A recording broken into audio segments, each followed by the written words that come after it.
I was asked to share my thoughts on the new EP8 RS motor found on the new Orbea Rise.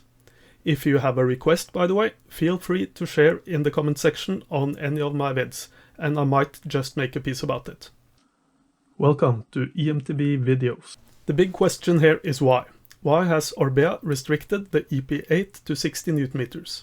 Why couldn't they just leave it at 85 Nm and let the user decide for themselves if they wanted to empty the battery in like 25 minutes? Why did Orbea need this RS motor? The day before the launch, I talked to Shimano Nordic about the RS motor. They hadn't heard about it. And I've talked to others in the industry with close links to the Shimano headquarters, without any result. The Norwegian Orbea distributor would get their hands on the Rise most likely in February, so we are on our own here. What can we expect from a 60 Nm EP8? I haven't ridden the RS motor of course, but I wouldn't be surprised if it feels more powerful than the Shimano E7000 motor, which is also 60 Nm. Unless Orbea has made any changes, the rider input would be amplified more when pedaling calmly on the EP8. Chances are it will also feel more powerful than the Shimano E8000 in boost mode set to low. And I've ridden countless kilometers on the E8000 with boost set to low on a regular EMTB. There are already a few of these mild, lightweight EMTBs out there, and they've all got less powerful motors. I'm thinking of bikes such as the Lapierre Sesti with a Fasua motor, and the Levo SL with a specialized SL 1.1 35 Nm motor. The Fasua is actually 3.2 kilos for the motor and a separate bottom bracket. It makes up for it to some extent with the lightweight battery. The specialized SL motor is about 2 kilos, so it's no surprise that manufacturers could use a 2.6 kilos Shimano EP8 in a lightweight EMTB. And look how compact the EP8 is. Compared to the specialized SL 1.1, would you take a 600 grams penalty to get access to full power on your lightweight EMTB? Unfortunately, it's not that easy.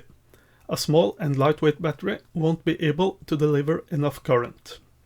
The Orbea Rise 306 Wh battery is reported to use 21700 format cells. That means it has to be a 5000 mAh cell. Samsung and LG both provide such cells, and it's not recommended drawing more than 10 amps continuous from either cell. I don't know how many amps or watts the EP8 can deliver, but it should be around 600 watts. There should be 10 to 20% of loss between the battery and the rear wheel, so we're most likely at the limit when the battery is half full. And this is at 25 degrees Celsius. A lot of us do a huge share of our riding below 25 degrees Celsius, and then the battery will struggle. But that's not all. The Orbea Rise has a smaller 252 Wh range extender too. There are 18650 cells capable of delivering 8 amps continuous. There is no doubt, the range extender battery is unable to feed the EP8 motor for long. It seems highly unlikely this battery would survive 500 cycles. So Orbea was left with two options. 1. Use bigger batteries. They could have done what Focus did years ago with the Shimano E8000 motor.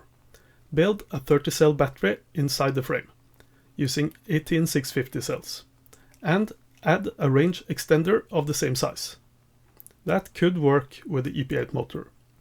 But I think Orbea skipped this option to save a bit of weight and to keep the down tube as slim as possible. My guess is they made this compromise to design a bike that is almost indistinguishable from a standard trail bike. So I guess they were forced to go with the second option. The Shimano EP8 is fairly light, and even though they tune it down a bit, it's still way more powerful than the Fasua and the specialized motors. From this perspective, the Orbea Rise is looking good. The Rise is more powerful than the other lightweight EMTBs, and it's highly competitive when it comes to price and weight. But I can't help myself thinking, What did Orbea sacrifice when they made the rise? How much heavier would it be with a bigger battery? How much bigger would the down tube really be? I'm not holding this against the Orbea rise. They've made an interesting bike that has some advantages over its competitors. But how long does it take before the full power EMTBs come in below 19 kilos? Will people still be building mild EMTBs then? That's my thoughts on the matter. Could I be overthinking it?